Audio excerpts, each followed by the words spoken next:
আমরা শপিফাইয়ের সবচেয়ে এক্সপেন্সিভ একটা জিনিস শিখবো আর সবচেয়ে কঠিন একটা জিনিস শিখবো, সেটা হচ্ছে থিম কাস্টমাইজেশন বা ওয়েবসাইট ডিজাইন। ঠিক আছে, সবাই একটু মনোযোগ দিয়ে একটু ক্লাসটা করবেন, সবার ফোন সাইলেন্ট রাখবেন, ফোনগুলো একটু সাইড করে দেবেন।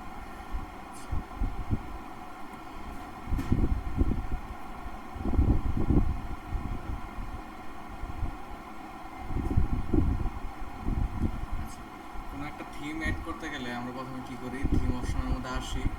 আসার পরে আমরা এনে দেখে আমাদের পছন্দের কোন থিমটা আমরা ইউজ করতে পারি।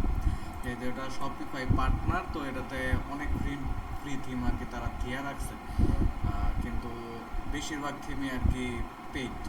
এখন যেগুলো পেইড থিম আছে ওইগুলা মনে করেন ক্লায়েন্টরাই কিনে দিবে আপনাকে, যখন আপনি কাজ করবেন তখন ক্লায়েন্টই কিনে দিবে। কিন্তু যেগুলো আপনার ফ্রি আছে ওইগুলো দিয়ে যদি আমি প্র্যাকটিস করি তাহলে পেইড থিম দিয়ে আমি কাজ করতে পারবো, কোনো সমস্যা হবে না। তো এই জায়গা থেকে আমি ফ্রি সিলেক্ট করব। ফ্রি সিলেক্ট করার পর অনেকগুলা থিম আছে, আমরা একটা সহজ দেখে প্রথম একটা থিম নিই।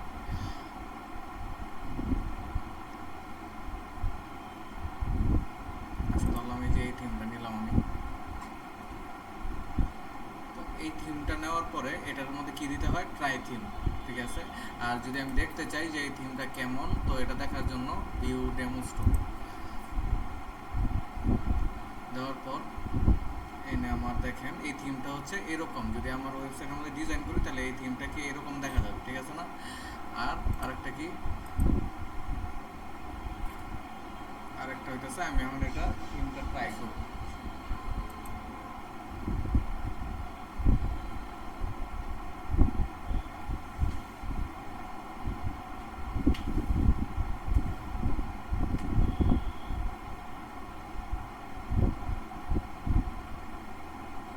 ট্রাই থিম আমি দেওয়ার পর এটা আমি আমার স্টোরটার মধ্যে একটু যাই। এখন আমার একজনে বলবেন এই যে থিমটা যে আমি ট্রাই করলাম তারপর আমার এই জায়গাটা আসলো না, কি কারণে?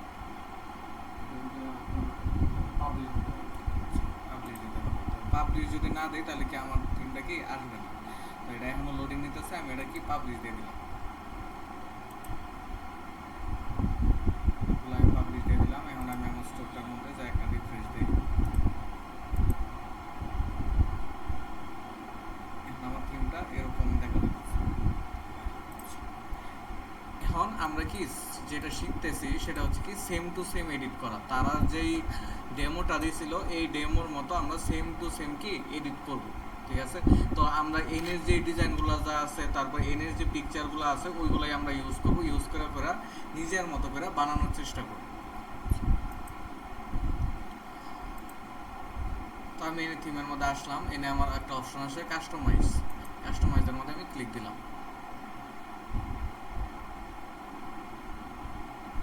ক্লিক দেওয়ার পরে দেখেন এনে একটা ড্যাশবোর্ড ওপেন হয়ে গেছে। ঠিক আছে, আচ্ছা এখন এটার মধ্যে দুইটা সেকশন আছে, একটা হচ্ছে হেডার, ঠিক আছে, মানে কি হেড সেকশন, আর একটা হচ্ছে ফুটার, মানে কি আমাদের নিচের সেকশনটা, এটার বলে কি ফুটার। তো আমরা দেখি এইটার মধ্যে কেমন করে দেওয়া আছে আর আমরা কেমন করে আর কি এটা নিতে চাইতেছি। আচ্ছা, তো যখন আমি এডিট করব তখন আমরা দুইটা অপশন রাখবো এই জায়গায়। এই যে আমার যে ওয়েবসাইটটা এটা আমি রাখবো সবার কর্নারে। একটু উল্টাপাল্টা হয়ে গেছে, আমারটা রাখবো সবার কর্নারে, তারপরে সেকেন্ডটা রাখবো হচ্ছে আমারটা, মানে যেটা আমি ডিজাইন করব। ঠিক আছে, আর বাকি যেগুলো আছে এগুলা সাইড করে দিন, কোনো সমস্যা নেই।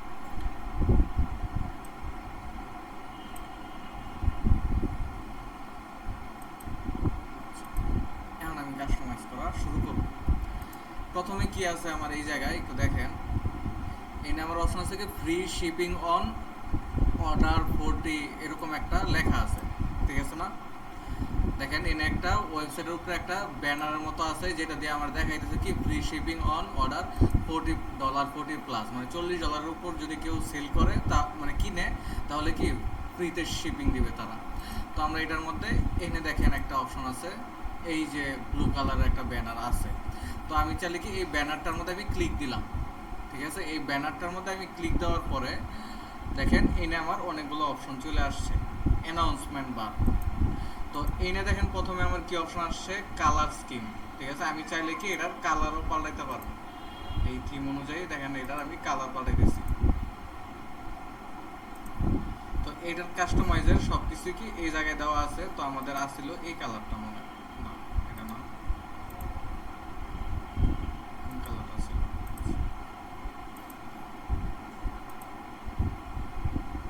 এই কালারটা ছিল। আচ্ছা, তো এটার মধ্যে আমি আবার ক্লিক দিলাম, এনে আমার অনেক কিছু অপশন আসছে। মুভ টু নেক্সট পজিশন, মানে কি আপনি যদি নিচের পজিশনে নিতে চান।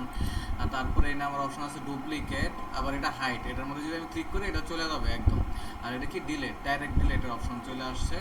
আচ্ছা, তো আমরা এত কিছু এনে দেখার আমাদের দরকার নাই। তো প্রথমে এনে আমি দেখি, দেখেন হেডার সেকশনের মধ্যে আমার কি কি আছে।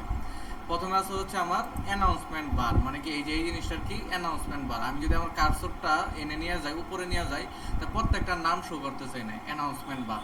ঠিক আছে। আচ্ছা, তো আমি যদি এটা এডিট করতে চাই তাহলে তো আমার অ্যানাউন্সমেন্ট বারের মধ্যে ক্লিক করতে হবে। এই যে আমার অ্যানাউন্সমেন্ট বার, এটার মধ্যে আমি ক্লিক করলাম। ক্লিক করার পরে এনে কি লেখা আছে, ওয়েলকাম টু আওয়ার স্টোর। ঠিক আছে না? তো আমি এটার মধ্যে ক্লিক দিলাম। ক্লিক দেওয়ার সাথে সাথে কি এনে আমার কি আসছে, লেখাটা চলে আসছে ওয়েলকাম টু আওয়ার স্টোর। আমি কি করলাম, আমার লেখাটা এনে আমি দিয়ে দিলাম। দেন সাথে সাথে কি এটা আমার চেঞ্জ হয়ে গেছে। বুঝতে পারছি কিভাবে করলাম। এইটার মধ্যে ক্লিক দিলাম, মানে ক্লিকও দিলাম না, আমি উপরে নিয়ে গেলাম, দেখলাম কি এটার নাম কি অ্যানাউন্সমেন্ট বার। আর এটা কোথায় আছে, হেডিং সেকশনে আছে। তো এই হেডারের মধ্যে এই যে অ্যানাউন্সমেন্ট বার, এটা আমার আছে। আসার পরে এনে আমার লেখাটা শো করতেছে। আমি লেখাটার মধ্যে ক্লিক করলাম। ক্লিক করার সাথে সাথে কি এনে আমার অপশন চলে আসছে। আচ্ছা, তো মাঝে মাঝে এমন হয় যে আমরা কি কিছু প্রোডাক্টস আছে যেগুলো আমি সেলে রাখতে চাই। যেমন হচ্ছে ধরেন কোনো একটা শোরুমের মধ্যে দেখলে দেখবেন কি 50% অফ প্রোডাক্ট দেয় বা 40% অফের প্রোডাক্ট দেয় না? তো ওয়েবসাইটের মধ্যে তো এরকম প্রোডাক্ট দেয়। দারাজের মধ্যে গেলে দেখা যায় না যে 40%-এর মধ্যে ডিসকাউন্টে এই প্রোডাক্টগুলো দিতেছে, 80% ডিসকাউন্টে এই প্রোডাক্টগুলো দিতেছে। তখন কি হয় যে আমরা যদি ওই ব্যানারের মধ্যে ক্লিক করি তাহলে কি আমাদের একটা গ্রুপের, মানে একটা কালেকশন পেজের মধ্যে নেওয়া যায়। ওই পেজের মধ্যে যতগুলো প্রোডাক্ট আছে সবগুলাই কি মানে 80%, 70% বা 50% ডিসকাউন্ট দেয়। যদি আমাদের কোনো স্পেসিফিক কোনো কালেকশন থাকতো, ধরলাম এনে আমার 50% ডিসকাউন্টের একটা একটা 50% একটা ডিসকাউন্ট চলতেছে, 50% ডিসকাউন্ট প্রোডাক্ট।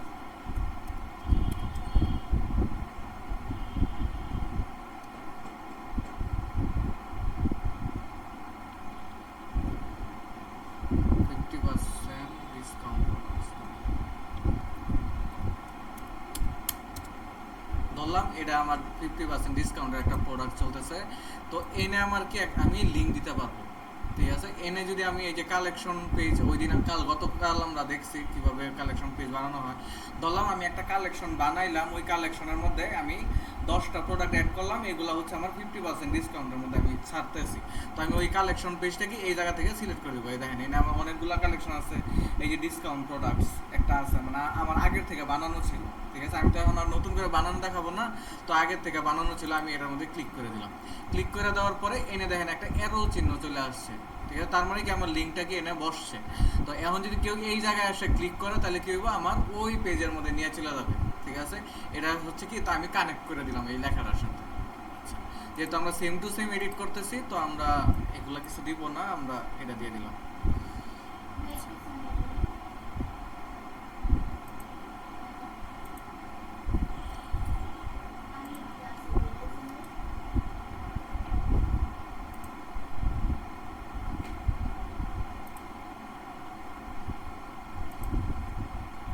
এখন আছে কি, আমার লোগোটা অ্যাড করতে হবে।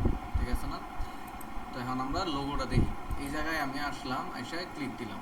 ক্লিক দেওয়ার পরে এনে আমার অপশন আছে কি ডেস্কটপ লোগো পজিশন। মানে আমরা তো মানে প্রথম কথা হচ্ছে আমরা এটা এডিট করতেছি প্রথমত কিসের জন্য, ডেস্কটপের জন্য। তো এনে আমার বলতেছে ডেস্কটপের মধ্যে আমার লোগো পজিশনটা কোন জায়গায় থাকবে। তো আমি বলতেছি টপ সেন্টার, মানে কি এই যে টপে সেন্টারে আছে। ঠিক আছে, আমি যদি লেফটে হইতো তাহলে কি হতো, লেফটে চলে গেছে। যদি আমি রাইটে দিতাম, মিডিল লেফট, দেখেন এরকম হয়ে গেছে। তো আমি টপ সেন্টারে দিয়ে দিলাম এটা আগের মতো কইরাই। এখন এনে আমার লোগোটা অ্যাড করতে হবে।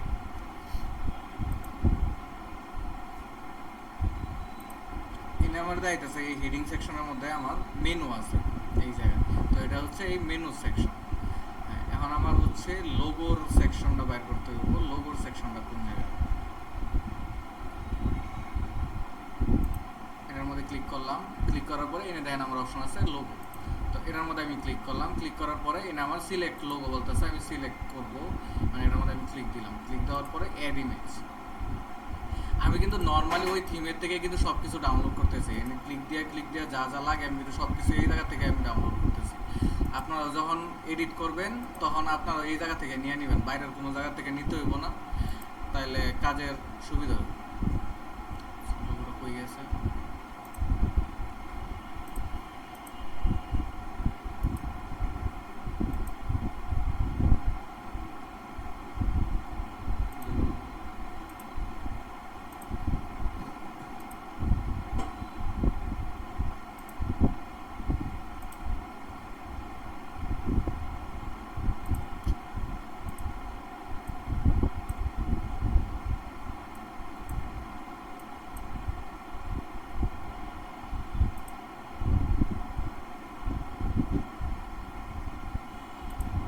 আচ্ছা, দেখেন আমি যে পিকচারটা ডাউনলোড করছি এই পিকচারটা আমি ইউজ করতে পারতেছি না। কারণ কি? এই পিকচারটা হলো কি, এই যে দেখেন লেখা আছে AVIF ফাইল, ঠিক আছে? তো আমি চেষ্টা করব এই পিকচারটা আমি কনভার্ট করার জন্য। কনভার্ট করে কিসে নেই আমরা সবসময়? জেপিজিতে, ঠিক আছে না? তো AVIF টু জেপিজি লেখা সার্চ দিলাম, সার্চ দেওয়ার পরে এনে আমার ক্লাউড কনভার্ট আসছে, ফ্রি কনভার্ট আসছে। তো আমি একটার মধ্যে ঢুকবো, AVIF টু জেপিজি। তো সিলেক্ট ফাইলের মধ্যে বলছে, আমি একটু আচ্ছা এটা আমি সিলেক্ট করলাম, অ্যাড করে দিছি। এনে আমার বলতেছে কনভার্ট, আমি জেপিজিতে নেব। নেওয়ার পরে এনে আমার কি বলতেছে, আচ্ছা যেটাই হোক কনভার্ট, ফিনিশড। তো আমি এটা ডাউনলোড করে দিলাম।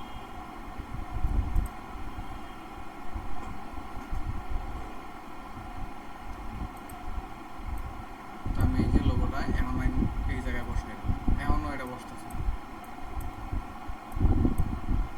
লোগোত কি সমস্যা ছিল?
ব্যাকগ্রাউন্ড এসে আছে না, তো এটার ব্যাকগ্রাউন্ডটা